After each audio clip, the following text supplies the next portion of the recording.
সেই সমস্ত দোসররা তারা তো বসে নেই, নানা ধরনের চক্রান্ত ষড়যন্ত্রে তারা মেতে উঠেছে। এরই মধ্যেই আমাদের কণ্ঠকে জাগরিত করতে হয়েছে, এরই মধ্যেই আমাদেরকে প্রতিবাদের ভাষা খুঁজে নিয়ে আমরা আমাদের পদ্ধতি অনুযায়ী, আমরা আমাদের অনুযায়ী, আমাদের শক্তি এবং সাহস দিয়ে আমরা সেটা মোকাবিলা করে আমরা আমাদের কণ্ঠের আওয়াজকে আমরা জোরালো করে রাখার চেষ্টা করেছি। যদিও এর কারণে অনেক নিপীড়ন নির্যাতনের শিকার হতে হয়েছে।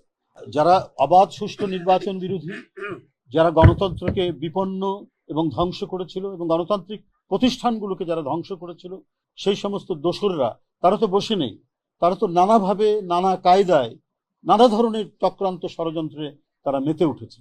তো এই সমস্ত জিনিস বিষয়গুলিকে আইডেন্টিফাই করে যাতে কোনো ধরনের নির্বাচন বিরোধী, গণতন্ত্র বিরোধী শক্তি কোনো ধরনের চক্রান্ত যাতে করতে না পারে, সেটা তো দেখার দায়িত্ব হচ্ছে অন্তর্বর্তীকালীন সরকারের।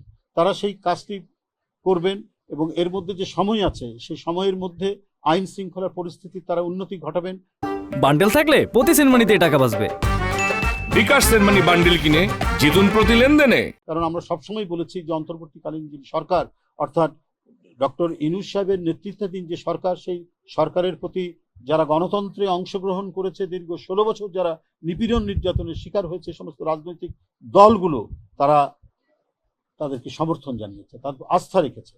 এখন সরকারের দায়িত্ব এই যে আস্থা তাদের প্রতি, সেই আস্থাটার তারা একটা সঠিক এবং ইতিবাচক তারা তাদের প্রদর্শন করবেন, তারা তাদের কাজ প্রদর্শন করবেন, যাতে আইন শৃঙ্খলা পরিস্থিতি উন্নত হয় এবং কোনো ভোটার যাতে ভয় না পায় যে ভোট কেন্দ্রে গেলে পরে কোনো ধরনের আশঙ্কা থাকতে পারে, কোনো ভয়ভীতি থাকতে পারে, এগুলো নিরসন করার দায়িত্ব সরকারের।